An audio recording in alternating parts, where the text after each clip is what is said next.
Los abogados se han convertido en solamente mercaderes del derecho y eso hace de que nos pongan a todos en una sola bolsa, ¿no? Yo también he sido primero vicepresidenta, después presidenta del Colegio de Abogados de Tarija y también presidenta del Colegio Nacional de Abogados. Ahí es donde nos hemos enfrentado también al gobierno del MAS.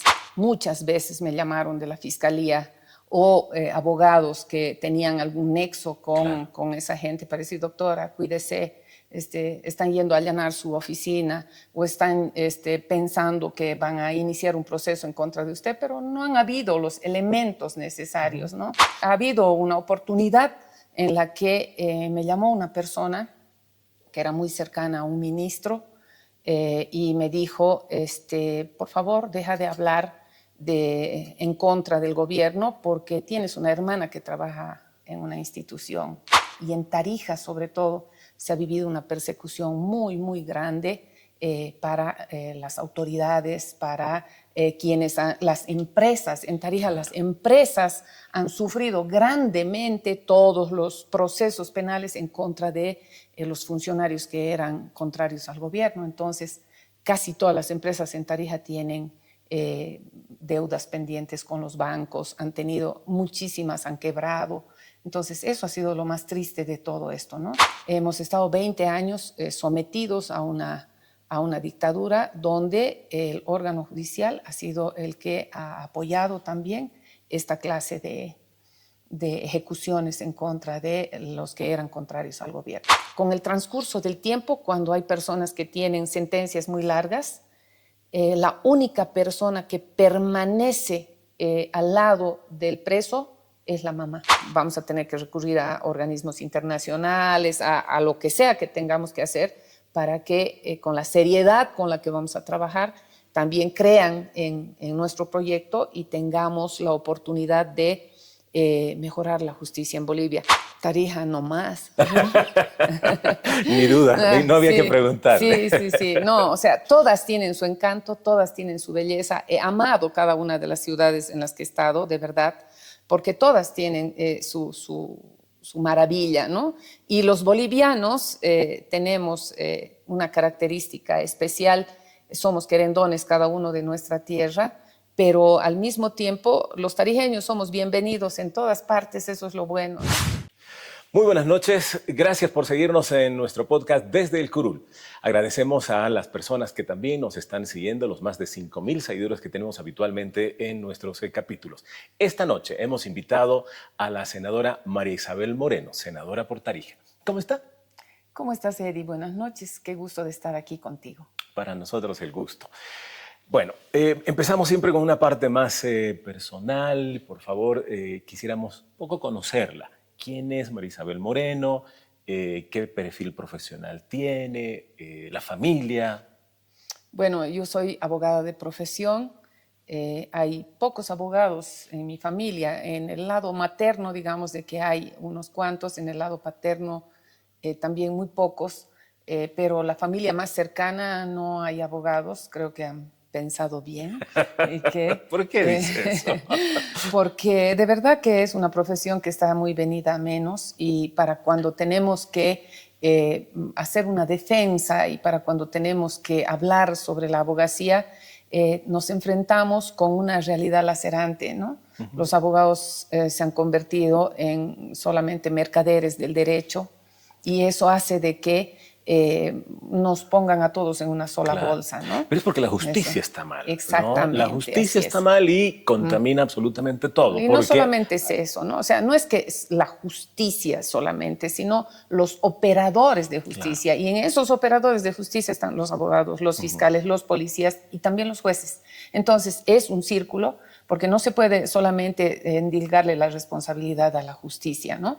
Es todo ese círculo, todo el sistema, y ahí juegan un papel muy preponderante los abogados y ahí es donde tenemos la fama que tenemos últimamente. ¿Y por qué derecho? ¿Por qué no, yo siempre he tenido esa vocación. Me acuerdo de que alguien me preguntó cuando yo tenía 14 años qué vas a estudiar o qué piensas hacer, y yo quería ser abogada desde siempre, porque además he sido defensora desde siempre, por ejemplo, para cuando había bullying a alguna de las compañeritas o algo, yo era la que estaba ahí defendiendo a esa persona débil, ¿no? Entonces, he tenido esa vocación desde que me acuerdo. Entonces, ¿alguno de sus hijos? No, ninguno. No, uno es economista y mi hija es contadora. Así que se han más bien inclinado por las matemáticas o por otras materias y no ninguno de los dos. ¿Usted es la hija número? Yo soy la primera hija de 4 hermanos, sí, la mayor. ¿Y ninguno de sus hermanos derecho tampoco? No, tampoco. Bueno, es de Tarija. Sí, ¿no? Sí. ¿Qué significa Tarija para usted? ¿Qué recuerda de Tarija de la época de colegio que nos acaba de contar, por ejemplo? Mire, ¿dónde estudió? Yo he estudiado en todas partes de Bolivia, te cuento, Eddie Luis, porque he sido hija de bancario del Banco del Estado, era mi papá y era ejecutivo del Banco del Estado, entonces casi como militares, cada 2 años teníamos que irnos a diferentes lugares, entonces he estado desde niña, yo a los 5 años de 4 años he entrado a primero básico, porque parece de que éramos muchos, no había guardería en esa época, y ocurre de que mi mamá me mandó al kinder con una compañerita, con una amiguita que tenía, y ya le tocaba a la niñita ir a primero básico, y yo he tenido que ir, o sea, quería seguir con ella. Entonces he ido de oyente a primero básico con 4 años. Y como he respondido nomás siendo zurda, incluso, porque eso era también otro impedimento, he aprendido, sí, por suerte me han permitido de que siga escribiendo o manejando más la izquierda. Y eso ha marcado, digamos, mi vida en muchas cosas, el entrar tan chica al colegio y además salir de 16 años bachiller, ¿no? Es decir, ¿siguió? Sí, he seguido, o sea, de oyente, pero había funcionado nomás y había respondido nomás, entonces he continuado. Y en Entre Ríos, que era una provincia, que es una provincia en Tarija, un pueblito que era muy chiquito en esas épocas. Y muy ¿no? difícil además de conectar por la carretera, por el camino. Por el camino. Sí. Es como los yungas. Sí, por el camino. Bueno, ahora tenemos un poco mejor, ¿no? Pero ocurre de que como te digo, cada cierto tiempo teníamos que irnos. He vivido en Sucre, he vivido aquí en La Paz, he estado también en Oruro, en Santa Cruz. Yo he salido bachiller en Santa Cruz, sí. ¿En qué colegio? En el Colegio Santana, ¿no? El Colegio Santana de Santa Cruz. Y posteriormente ya he estudiado Derecho en la ciudad de Tarija. Volví a Tarija con mis 2 hijitos, ya me casé antes. Volví a Tarija y ¿y dónde se casó? ¿Podemos saber eso? Bueno, con un orureño, ¿no? Con un orureño. Realmente, entonces sí es una síntesis nacional. Sí. Y resulta de que viviendo en Cochabamba, decidí de que me voy a Tarija, habiendo estudiado 2 años de Derecho en la UTO. Me voy a Tarija, termino de estudiar en Tarija. ¿En la Misael Saracho? En la Misael Saracho, ¿no? Yo soy egresada de la Misael Saracho y ahí hago una carrera administrativa primero en el órgano judicial. He sido secretaria de Finanzas en esta época, lo que ahora es el Consejo de la Magistratura, no había eso todavía. Y luego, ya como secretaria de Cámara primero, de Sala Plena y de la Presidencia, posteriormente ya ejerzo las funciones de juez cautelar cuando se inicia el nuevo procedimiento penal. Entonces yo inauguro el procedimiento penal con la posesión. Estoy 5 años como juez cautelar y después 5 años como jueza técnica del Tribunal de Sentencia. Entonces tengo 10 años de ejercicio de la judicatura y en un lugar donde realmente se aplicaba la justicia de manera imparcial, de manera muy, muy linda, muy racional, muy además comprometida con la justicia y con el derecho. Eso era Tarija, ¿no?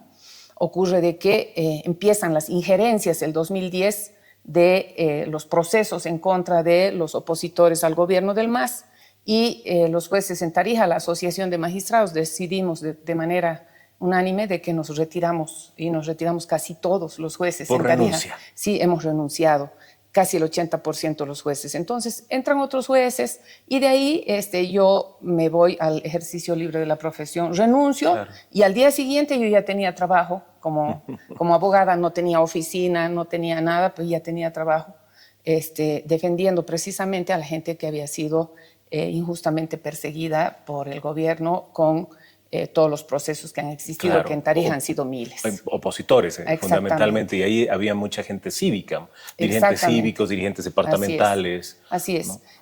¿No? Dentro de esa función, digamos, como abogada libre, yo también he sido primero vicepresidenta, después presidenta del Colegio de Abogados de Tarija y también presidenta del Colegio Nacional de Abogados. Ahí es donde nos hemos enfrentado también al gobierno del MAS en muchas oportunidades y ahí es donde hemos creado nosotros una agrupación de abogados que estaba presidida por mí, en donde atendíamos gratuitamente a las personas que no podían defenderse de las acusaciones que habían, especialmente a las personas que estaban en el comité cívico. Habían jóvenes del comité cívico que han sido perseguidos penalmente y que no tenían el sustento necesario como para pagar un abogado. Entonces, claro, lo hacíamos de manera gratuita, ¿no? Eso, digamos, ha sido una cosa importante con la que hemos... Y asumir esa defensa de estas personas, ¿qué le costó? Es decir, ¿hubo ahí algo? Porque era una época en la que enfrentar al gobierno no era fácil. Es decir, más bien quien enfrentaba al gobierno tenía que asumir las consecuencias. Así es. Mira, Eddie, muchas veces me llamaron de la fiscalía o abogados que tenían algún nexo con esa gente para decir, doctora, cuídese, están yendo a allanar su oficina o están pensando que van a iniciar un proceso en contra de usted, pero no han habido los elementos necesarios, ¿no? ¿Y ahí la familia?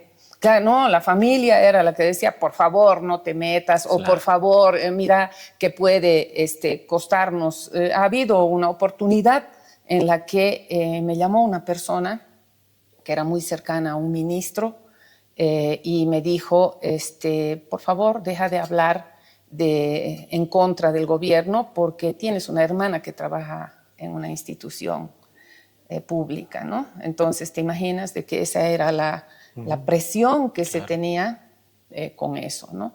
Pero he nacido rebelde. No, ¿cómo crees? He nacido rebelde y por naturaleza soy contestataria, entonces ya no, más bien no ha ocurrido nada.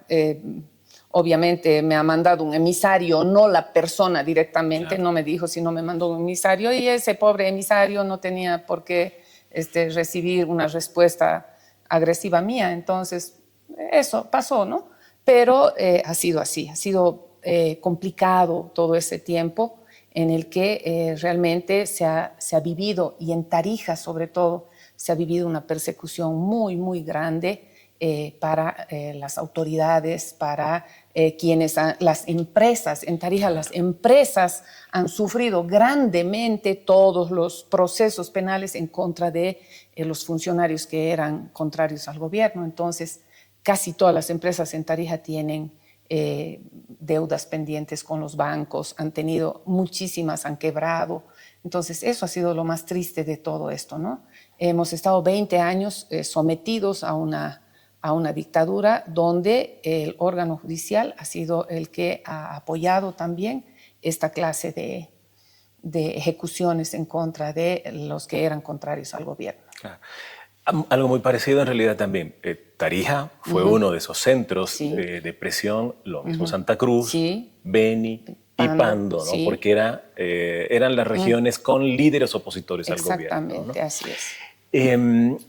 Yo sé que usted también fue candidata al Tribunal Supremo de Justicia, ¿no? Bueno, candidata también al Senado, ahora senadora. ¿Cuál elige? Si tuviera que elegir, ¿con cuál se quedaría? ¿La justicia o la legislación? Te cuento, Eddie Luis, que elegiría sin lugar a dudas la legislación. ¿Por qué? Porque tengo más facultad de movimiento, tengo más facultad de hacer lo que yo pretendo hacer, que es cambiar la justicia en Bolivia. Justamente ayer hemos tenido una reunión con un abogado muy interesante que tiene estudios superiores, no sé si es doctorado, la verdad es que creo que sí, que tiene en la Universidad de Salamanca. Y él hizo un análisis muy interesante sobre la justicia boliviana, sobre todo sobre el sistema penitenciario en Bolivia. Entonces, yo necesito esa clase de gente para que armemos un equipo, y ese equipo, que tiene que ser multidisciplinario, trabajadores sociales, sociólogos, abogados, todo lo que signifique hacer un análisis de la política criminal en Bolivia para que podamos hacer un cambio. Esa es la meta que yo tengo como legisladora. Quiero hacer un cambio en la legislación boliviana con respecto a la administración de justicia y también con respecto a la política criminal, porque yo he conocido una administración de justicia sana, claro. Yo la he ejercido, entonces es importante de que se sepa que sí se puede hacer una buena administración de justicia, porque en Bolivia hablar de justicia es hablar de jueces corruptos, es hablar de policías que te cobran, de fiscales que te extorsionan, de todo eso. Entonces hay gente que sí puede hacerlo de manera limpia. Y estoy segura de eso. Yo he conocido gente de esa naturaleza en todos los niveles. He conocido policías que pueden cumplir con su función sin cobrarle nada a nadie, también a fiscales, también a jueces. He sido uno de esos, con todo orgullo puedo decirlo.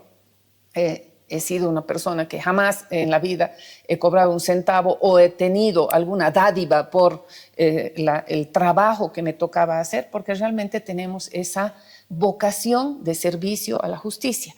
Entonces, estando en estas condiciones y estando en estas funciones, con la ayuda de la gente, con la ayuda de tal vez organismos internacionales a los que vamos a acudir, yo quiero hacer eso, quiero hacer una modificación también en la administración de justicia, como te decía, porque no es justo lo que está pasando con los administradores de justicia. Te estoy hablando de los buenos, claro. ¿No? De que a los malos y a los que cobran, a los que extorsionan, a los que hay que sacarlos del sistema, ¿no? Pero hay gente que vale la pena. Entonces, cuando dicen generalmente los ciudadanos hay que sacar a todos y no, hay que seleccionar. Claro. Hay que buscar de quedarse con los que sirven. Sí, es una cruzada muy grande. Lo he escuchado hace unos días al doctor José Antonio Rivera, sí. Ex magistrado del Tribunal Constitucional, quien ha planteado que se haga una auditoría a las designaciones y a las destituciones. Exactamente. ¿No? Porque también, bueno, hubo casos como el suyo en el que los jueces decidieron renunciar. Sí.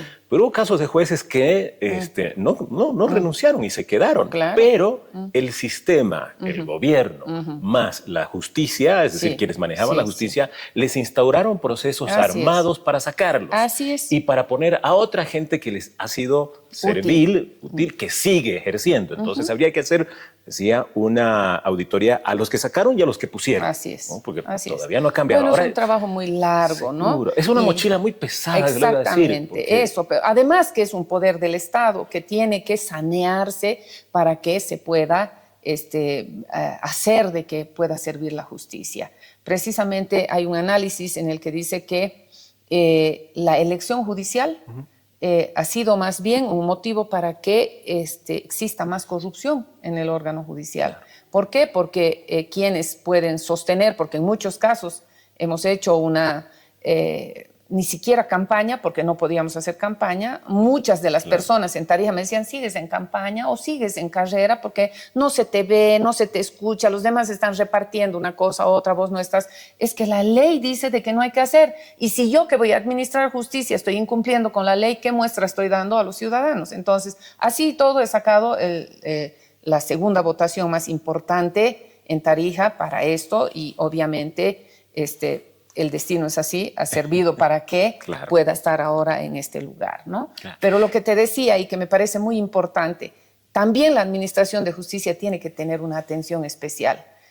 Antes había, por ejemplo, un fondo que respaldaba la actividad judicial, eran aportes propios de los jueces o de los funcionarios que estaban ahí, y uno iba haciendo carrera judicial y además iba asegurando su retiro con los fondos esos que se ponían de manera voluntaria, ¿no? Y esos fondos, ese fondo del Poder Judicial, tenía incluso inversiones en la bolsa de valores, era una oficina muy bien montada, además con mucha organización, con todo, y teníamos un escalafón especial, porque los jueces no tienen la oportunidad de ascender como en otras oficinas. O sea, los jueces generalmente, y en otros lugares es así, hay un juez que es, por decirles, juez de instrucción y puede quedarse toda la vida de juez de instrucción, pero eso no quiere decir de que su sueldo no va a aumentar. Eso es lo que pasa ahora. No les califican los años de servicio o califican como a los funcionarios públicos, y de verdad los buenos jueces tienen que ser considerados como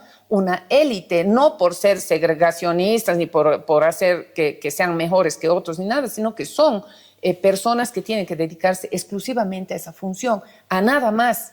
¿No es cierto? Ni siquiera ahora se puede dar clases, cátedra, docencia como jueces. O sea, Claro. tienen que ser jueces y nada más.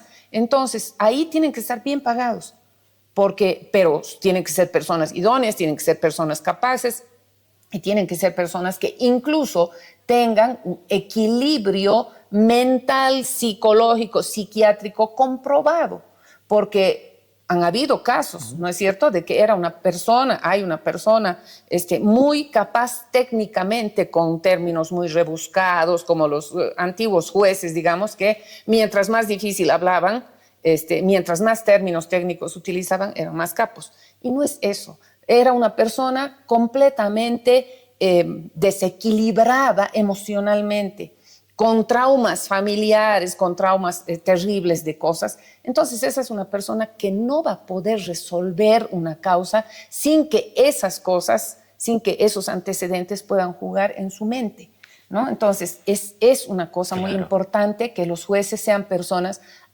absolutamente independientes, pero también absolutamente equilibradas, porque van a manejar la balanza de la justicia. Pero si sus emociones no están equilibradas, no lo va a poder hacer. Y están en sus manos el destino de muchas personas. Exactamente. Eso bueno, está corriendo, creo, esa corriente de que incluso los políticos también deberían someterse a este tipo de análisis, ¿no? Porque también hay políticos por ahí que parecen desequilibrados. Tenemos. Policías que también se someten, ¿no?, a esto. Sí.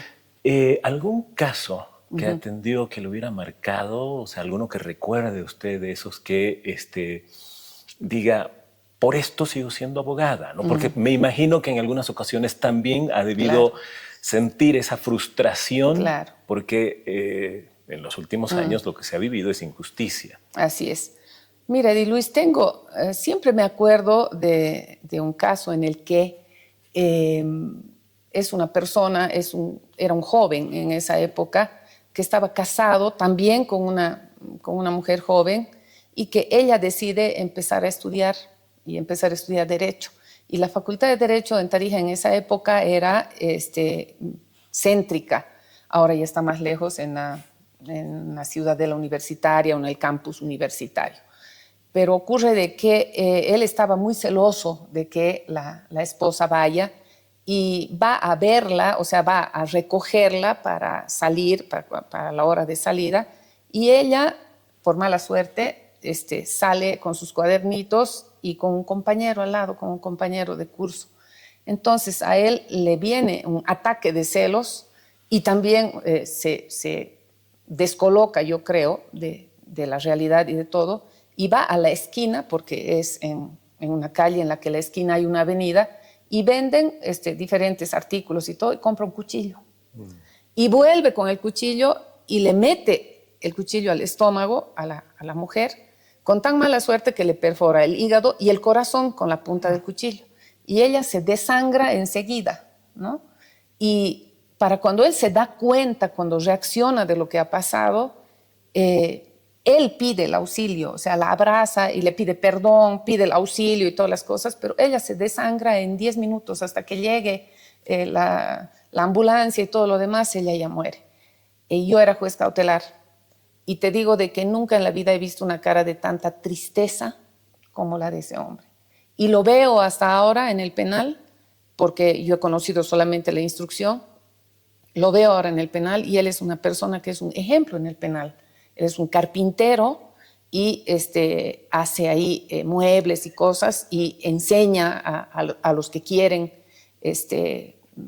hacer esa labor, y es una persona que no bebe, porque eso también es una cosa muy grave dentro de los penales, y es un ejemplo de ciudadano ahí adentro, ¿no?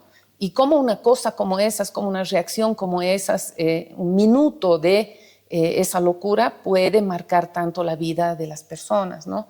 Y que lo que tenemos que hacer es precisamente humanizar a la justicia, humanizar estos sistemas que tenemos que ver de que, por ejemplo, las cárceles se han convertido en depósitos de seres humanos, donde la mayoría de los ciudadanos que están afuera dicen, no, si este ha hecho tal cosa, que vaya y que se pudra ahí adentro.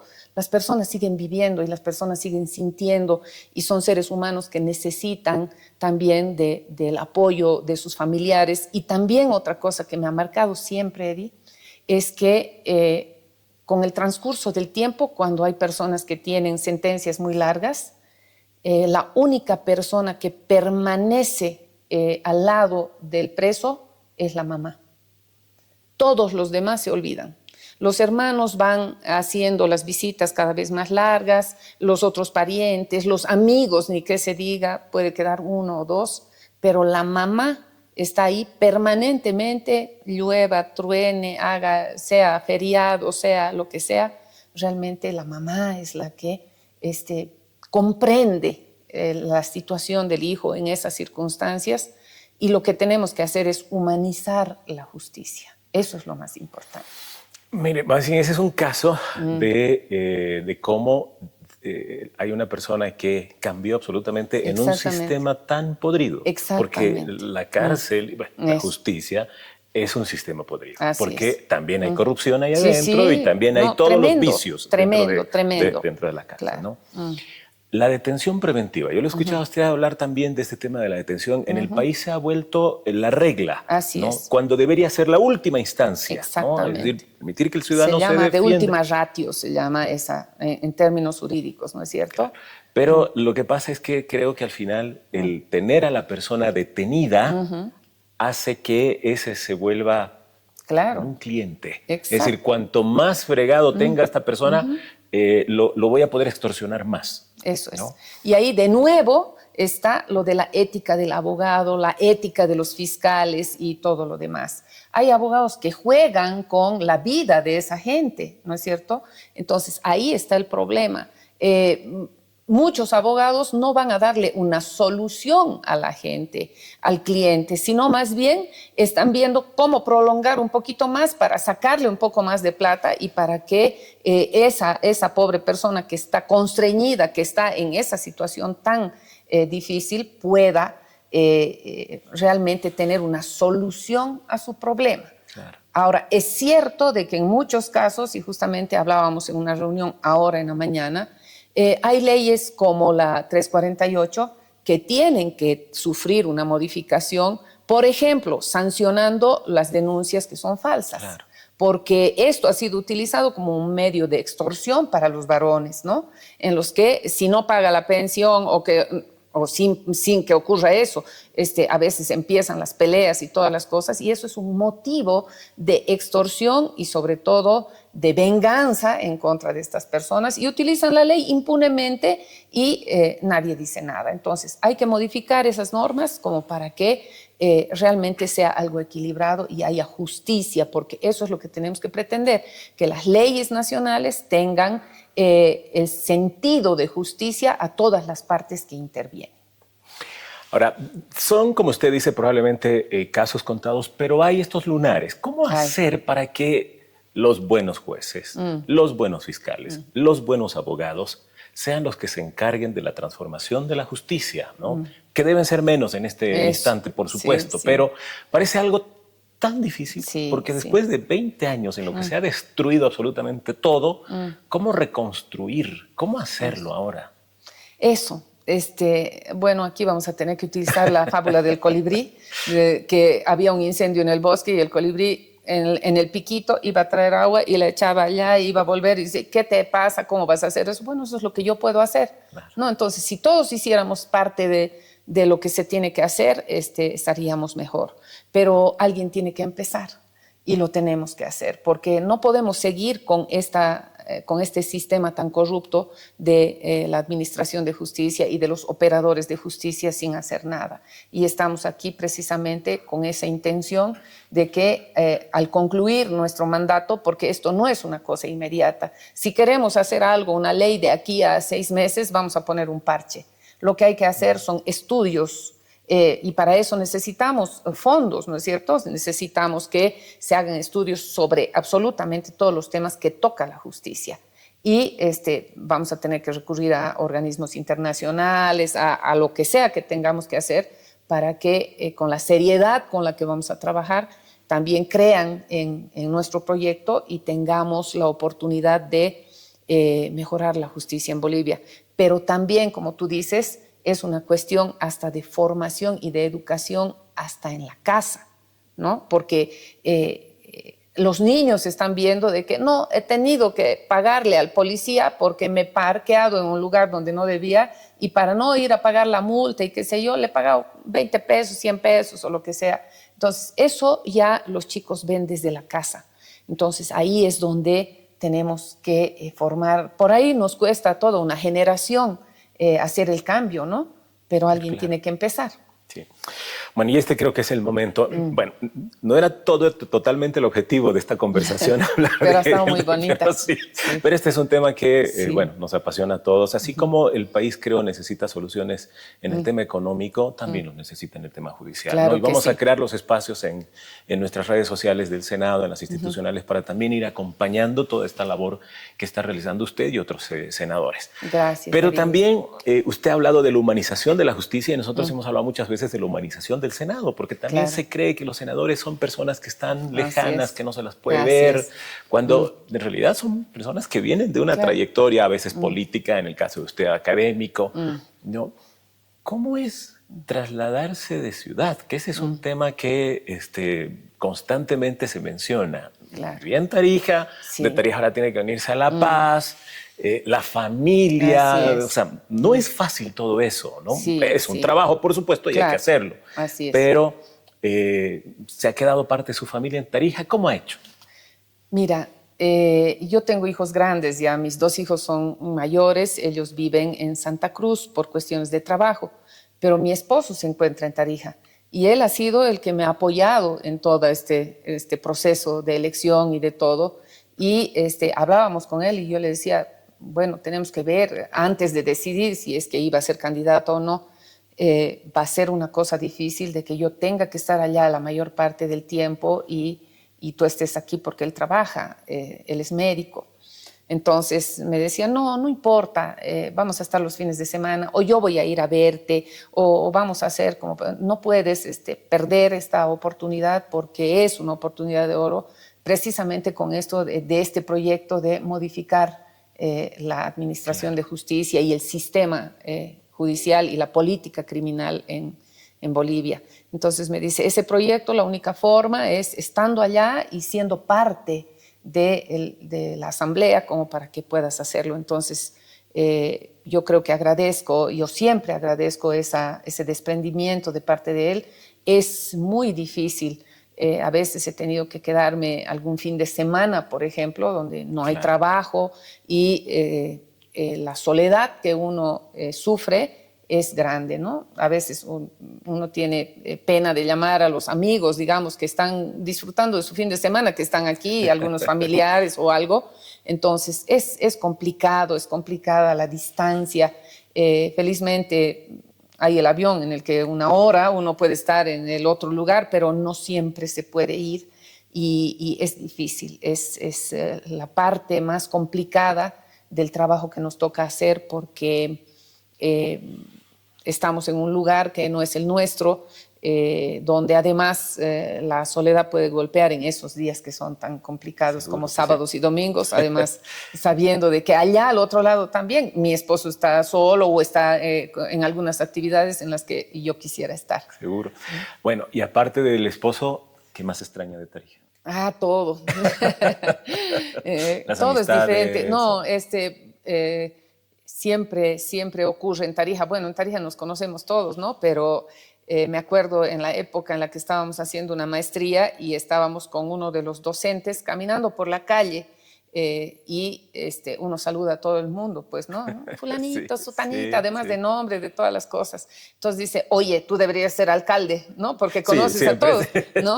No, es que eso es allá una cosa Sí. y uno extraña. Y de eso te cuento, mi abuelo, por ejemplo, para cuando nosotros vivíamos en Sucre con mi papá por su trabajo, llegó mi abuelo a Sucre.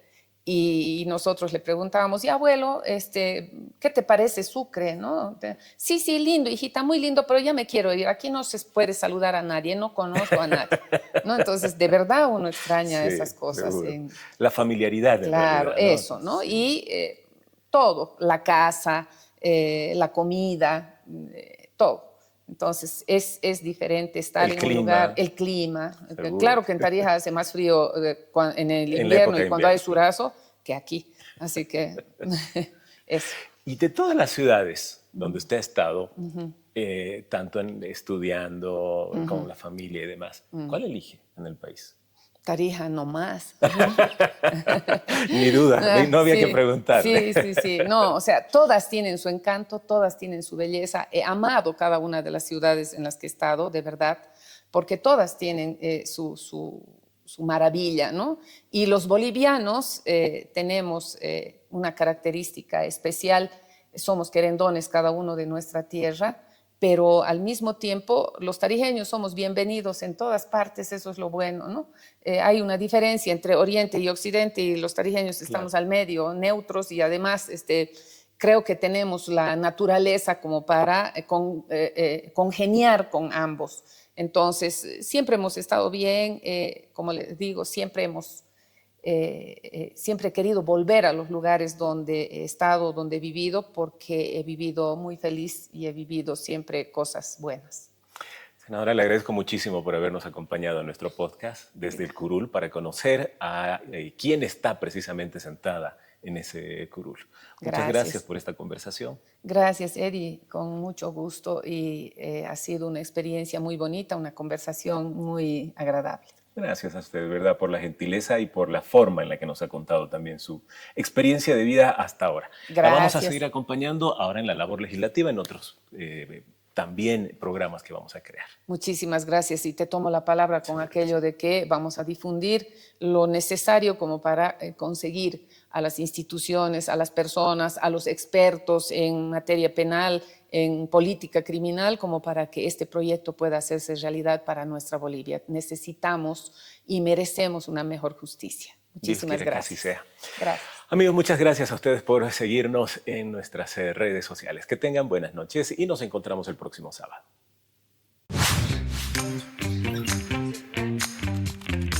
En el hemiciclo se debaten leyes, se proponen proyectos y se construye el futuro del país.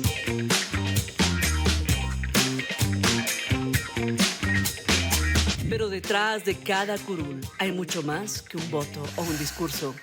En la Cámara de Senadores creemos que para confiar hay que conocer. Por eso, nuestro equipo de producción se traslada al piso 14 y las luces no apuntan al protocolo, sino a la persona. Ellos ponen las historias, nosotros el corazón, para que lleguen a ti.